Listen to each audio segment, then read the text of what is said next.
Ricky Rai firing ನಡೆದು 3 ದಿನ ಆಯಿತು. ಯಾರು ಶೂಟ್ ಮಾಡಿದ್ದು ಏನು ಅಂತೇಳಿ ಇವತ್ತು ಆಲ್ಮೋಸ್ಟ್ ಆಲ್ ಈ ಪತ್ತೆ ಹಚ್ತಾರೆ ಅಂತ ಕಾಣಿಸುತ್ತೆ. ನನಗಿರುವಂಥ ಮಾಹಿತಿಯ ಪ್ರಕಾರ ಇವತ್ತು ಯಾರು ಈ ಶೂಟ್ ಔಟ್ ಮಾಡಿರುವಂಥದ್ದು ಅನ್ನುವಂಥ ಮಾಹಿತಿ ಸಿಗುತ್ತೆ. ಇನ್ನೊಂದು ಸ್ವಲ್ಪ ಹೊತ್ತಲ್ಲಿ ರಿಕ್ಕಿ ಫೈರಿಂಗ್ ನಡೆದು 3 ದಿನ ಆಗೋಗಿದೆ. ಅವರೇ ಮಾಡಿಸ್ಕೊಂಡಿದ್ದ ಅಥವಾ ಇನ್ಯಾವುದಾದ್ರೂ ಬೇರೆ ಕೊಂಡಿ ಇದರಲ್ಲಿ ಸಿಕ್ಕಾಕೊಳ್ತಾ ಇದೆಯಾ? ಹಂತಕರ ಬಗ್ಗೆ ಇನ್ನೂ ಸುಳಿವು ಸಿಗ್ತಾ ಇಲ್ಲ. ಇದರಲ್ಲಿ 3 ವರ್ಷನ್ಗಳಿದೆ. ಒಂದು ಅವರೇ ಕೊಟ್ಟಿರುವಂಥ ದೂರಿನ ವರ್ಷನ್ನು, ಏನು ಮುತ್ತಪ್ಪ ರೈ ಅವರ ಎರಡನೇ ಪತ್ನಿ ಸೇರ್ಕೊಂಡು ಮಾಡಿರೋದು ಅಂಥೇಳಿ. ಇನ್ನೊಂದು ಅವರೇ ಮಾಡಿಸಿಕೊಂಡಿದ್ದಾರೆ, ಹಾಗಾಗಿ ಡ್ರಾಮಾ ಮಾಡ್ತಾ ಇದ್ದಾರೆ ಅನ್ನೋದು. 3ನೇ ವರ್ಷನ್ ಈಗ ಕೇಳಿ ಬರ್ತಾ ಇರುವಂಥದ್ದು ಯಾವುದೋ ಹುಡುಗಿ ವಿಚಾರದಲ್ಲಿ ಅಂತಿದ್ದಾರೆ. ಗೊತ್ತಿಲ್ಲ, ಹೊಸ ಹೊಸ ವಿಚಾರಗಳು ಬರ್ತಾ ಇದೆ. ತನಿಖೆ ಅಂತೂ ಮಾಡ್ತಾ ಇದ್ದಾರೆ. ನೋಟಿಸ್ ಕೊಡೋಕೆ ಈಗ ಖಾಕಿ ಮುಂದಾಗಿದೆ.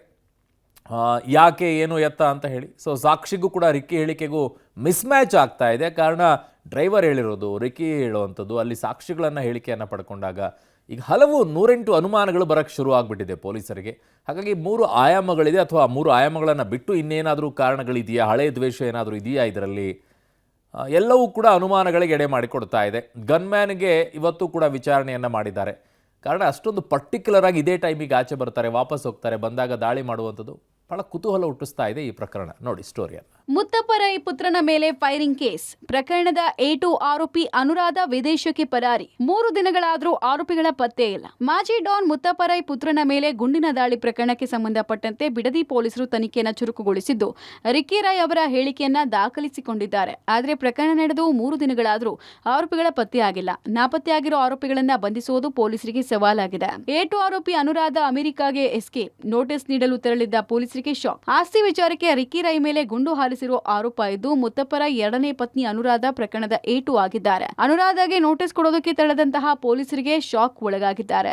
ಏಪ್ರಿಲ್ 14ನೇ ತಾರೀಕು ಅನುರಾಧ ಅಮೆರಿಕಕ್ಕೆ ತೆರಳಿದ್ದಾರೆ. ಅನುರಾಧ ಬಳಸ್ತಾ ಇದ್ದ ಸಿಮ್ ಕಾರ್ಡ್ನ ಅಡ್ರೆಸ್ ಹುಡುಕೊಂಡು ಪೊಲೀಸರು ಬೆಂಗಳೂರಿನ ಕೊಡಿಗೆಹಳ್ಳಿಯ ನಿವಾಸಕ್ಕೆ ಹೋಗಿದ್ರು. ಆದ್ರೆ ಮೊದಲೇ ಪ್ಲಾನ್ ಮಾಡಿದ ಅನುರಾಧ ಮನೆಯನ್ನ ಅಮೆರಿಕ ಮೂಲದ ವ್ಯಕ್ತಿಗೆ ಮಾರಾಟ ಮಾಡಿದ್ದಾರೆ. ಅನುರಾಧ ಬಳಸ್ತಾ ಇದ್ದ ಮೊಬೈಲ್ ಲೊಕೇಶನ್ ಕೂಡ ಕೊನೆಯದಾಗಿ ಏಪ್ರಿಲ್ 14ನೇ ತಾರೀಕು ಕೆಂಪೇಗೌಡ ಏರ್ಪೋರ್ಟ್ ನಲ್ಲಿ ತೋರಿಸಿದ್ದಾರೆ. ಹೀಗಾಗಿ ಅನುರಾಧ ಮೇಲೆ ಅನುಮಾನ ಹೆಚ್ಚಾಗಿದ್ದು, ಇನ್ನುಳಿದ ಆರೋಪಿಗಳಿಗೂ ನೋಟಿಸ್ ಕೊಟ್ಟು ವಿಚಾರಣೆ ನಡೆಸೋದಕ್ಕೆ ಸಿದ್ಧತೆಯಾಗಿದೆ.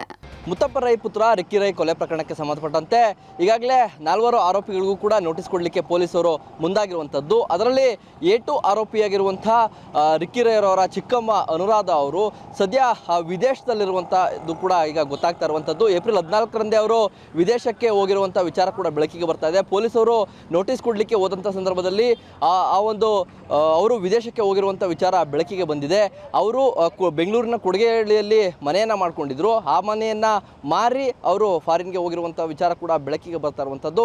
ಆ ನಿಟ್ಟಿನಲ್ಲಿ ಪೊಲೀಸರ ತನಿಖೆ ಕೂಡ ಚುರುಕುಗೊಂಡಿರುವಂಥದ್ದು. ಅವ್ರು ಬಳಸ್ತಾ ಇದ್ದಂಥ ಸಿಮ್ ಅಡ್ರೆಸ್ಗಳೆಲ್ಲವನ್ನು ಕೂಡ ಕಲೆ ಹಾಕೊಂಡು ಸದ್ಯ ಎಲ್ಲರಿಗೂ ನೋಟಿಸ್ ಕೊಟ್ಟು ವಿಚಾರಣೆಗೆ ಕರೆಯುವಂಥ ಒಂದು ಪ್ರಕ್ರಿಯೆಯನ್ನು ಕೂಡ ಪೊಲೀಸ್ನವರು ಮುಂದುವರಿಸಿರುವಂಥದ್ದು. ರಿಕ್ಕಿ ರೈ ಮನೆಯಲ್ಲಿದ್ದ ಗನ್ ಹಾಗೂ ಬುಲೆಟ್ಗಳ ಸಂಖ್ಯೆಯನ್ನು ಪೊಲೀಸರು ಪರಿಶೀಲನೆ ನಡೆಸಿದ್ದಾರೆ. ಮುತ್ತಪ್ಪ ರೈ ಇದ್ದಾಗ ಬಳಸ್ತಾ ಇದ್ದ ಗನ್ಗಳೆಷ್ಟು, ಈಗ ಇರೋ ಗನ್ಗಳು ಯಾವುದು ಎಂಬುದನ್ನು ಪರಿಶೀಲನೆ ಮಾಡಿದ್ದಾರೆ. ಬಳಕೆಯಾದ ಗುಂಡುಗಳು ಯಾವ ಕಾರಣಕ್ಕೆ ಬಳಕೆ ಮಾಡಲಾಗಿದೆ ಎಂಬುದರ ಕುರಿತು ಪೊಲೀಸರು ಮಾಹಿತಿ ಸಂಗ್ರಹಿಸ್ತಾ ಇದ್ದಾರೆ. ರಿಕ್ಕಿ ರೈ ಮನೆಯ ಗನ್ಮ್ಯಾನ್ಗಳಿಗೆ ಇಂದು ಕೂಡ ಖಾಕಿ ಡ್ರಿಲ್ ನಡೆಸಿದೆ. ರಿಕ್ಕಿ ರೈ ಕೊಲೆ ಪ್ರಕರಣಕ್ಕೆ ಸಂಬಂಧಪಟ್ಟಂತೆ ಈಗಾಗಲೇ ಪೊಲೀಸರ ತನಿಖೆ ಚುರುಕಾಗಿರುವಂಥದ್ದು. ರಿಕ್ಕಿ ರೈ ಬಿಡದಿ ನಿವಾಸ ಏನಿದೆ ಕಂಪ್ಲೀಟ್ ಆಗಿ ಪೊಲೀಸರು ತಲಾಶನ್ನು ಮಾಡಿರುವಂಥದ್ದು. ಮನೆಯಲ್ಲಿರುವಂಥ CCTVಯನ್ನು ಇಂಚಿಂಚು ಪರಿಶೀಲನೆಯನ್ನು ಮಾಡ್ತಿದ್ದಾರೆ. ಜೊತೆಗೆ ಗನ್ಮ್ಯಾನ್ಗಳಿದ್ದಂಥ ಒಂದು ಗನ್ ಏನಿದೆ ಅದನ್ನು ಕೂಡ ಪರಿಶೀಲನೆಯನ್ನು ಮಾಡಿರುವಂಥದ್ದು.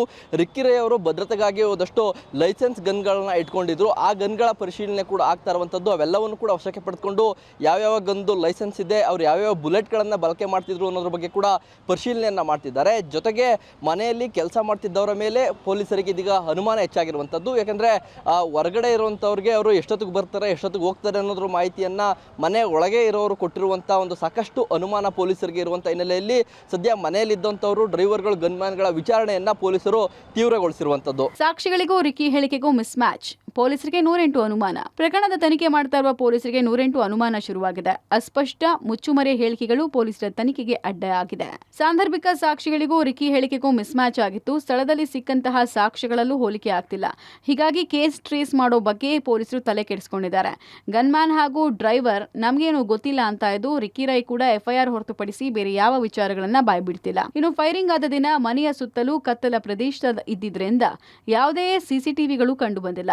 ಮತ್ತೊಂದು ಕಡೆ ರಿಕ್ಕಿ ರೈ ಪ್ರತಿದಿನ ಓಡಾಟದ ವೇಳೆ 7-8 ಬಾಡಿ ಗಾರ್ಡ್ಗಳ ಜೊತೆಗೆ ಇರ್ತಾ ಇದ್ರು. ಆದರೆ ಗುಂಡಿನ ದಾಳಿ ನಡೆದಂತಹ ರಾತ್ರಿ ಒಬ್ಬನೇ ಗನ್ಮ್ಯಾನ್ ಕರ್ಕೊಂಡು ಹೋಗಿದ್ದು ಯಾಕೆ, ಫೈರ್ ಮಾಡಿದ ವೇಳೆ ಜೊತೆಗಿದ್ದ ಗನ್ಮ್ಯಾನ್ ವಾಪಸ್ ಫೈರ್ ಮಾಡಲಿಲ್ಲ ಯಾಕೆ ಅನ್ನೋದನ್ನ ತನಿಖಾಧಿಕಾರಿಗಳು ಅನುಮಾನಕ್ಕೆ ಕಾರಣ ಆಗ್ತಾ ಇದೆ. ಅಲ್ಲದೆ ದಾಳಿಗೆ ಕಾರಣ ಯಾರು ಅನ್ನೋದನ್ನ ರಿಕ್ಕಿ ರೈ ಡ್ರೈವರ್ ಬಸವರಾಜು ಬಳಿ ಹೇಳಿದ್ದಾರೆ. ಹಾಗಿದ್ರೂ ಬೆಳಗಿನ ಜಾವ 8 ಗಂಟೆ ತನಕ ಪೊಲೀಸರಿಗೆ ದೂರು ಕೊಡೋದಕ್ಕೆ ಮುಂದಾಗಿಲ್ಲ.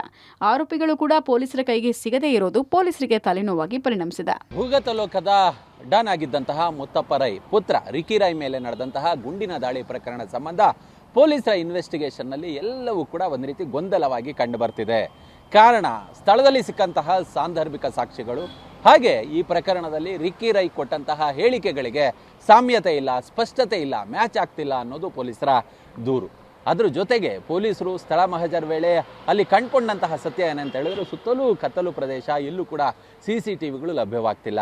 ಅದ್ರ ಜೊತೆಗೆ ಇಲ್ಲಿ ಗುಂಡ ಹಾರಿಸಿದಂತಹ ಸಂದರ್ಭದಲ್ಲಿ ಇಡೀ ರಾತ್ರಿ ಏನು ಮಾಡ್ತಿದ್ರು, ದೂರನ್ನು ಕೊಡೋದಕ್ಕೆ ಬಂದಿಲ್ಲ.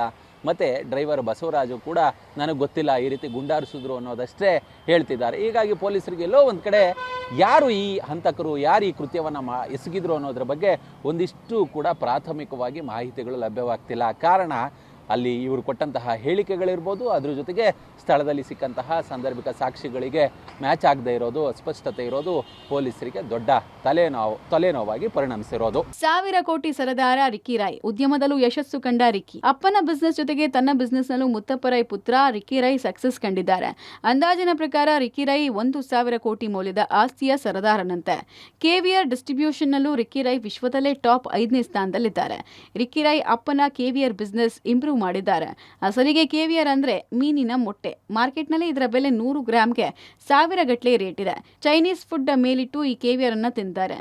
ಅಲ್ಲದೆ ಯೌವನ ಕಾಪಾಡೋಕೆ ಕೆವಿಆರ್ ಒಳ್ಳೆಯ ಅಮೃತದಂತೆ ಕೆಲಸ ಮಾಡುತ್ತೆ. ರಷ್ಯಾದ ಮಾಸ್ಕೋದಲ್ಲಿ IT company, hotels, club, casino ಅಲ್ಲದೆ ಹೈ ಎಂಡ್ ಕಾರ್ಗಳ ವೀಲ್ ಮ್ಯಾನುಫ್ಯಾಕ್ಚರಿಂಗ್ ಕಂಪನಿಯನ್ನ ರಿಕ್ಕಿ ಹೊಂದಿದ್ದಾರೆ. ರಷ್ಯಾದ ಮಾಸ್ಕೋದಲ್ಲಿ 100 ಕೋಟಿ ಇನ್ವೆಸ್ಟ್ ಮಾಡಿರುವ ರಿಕ್ಕಿ ರೈ ಅಪ್ಪನ ಆಸ್ತಿ ಜೋಪಾನ ಮಾಡೋದ್ರ ಜೊತೆಗೆ ತಾನು 100 ಕೋಟಿ ದುಡಿದಿದ್ದಾರೆ. ಒಟ್ನಲ್ಲಿ ಸಾಕ್ಷ್ಯಾಧಾರಗಳು ಸರಿಯಾಗಿ ಸಿಗದೇ ಇರೋದು ಪೊಲೀಸರಿಗೆ ದೊಡ್ಡ ತಲೆನೋವಾಗಿದೆ. A2 ಆರೋಪಿ ಅನುರಾಧ ವಿಚಾರಣೆಗೆ ಒಳಪಡಿಸುವುದು ಖಾಕಿಗೆ ಸವಾಲಾಗಿದೆ. News desk, public TV.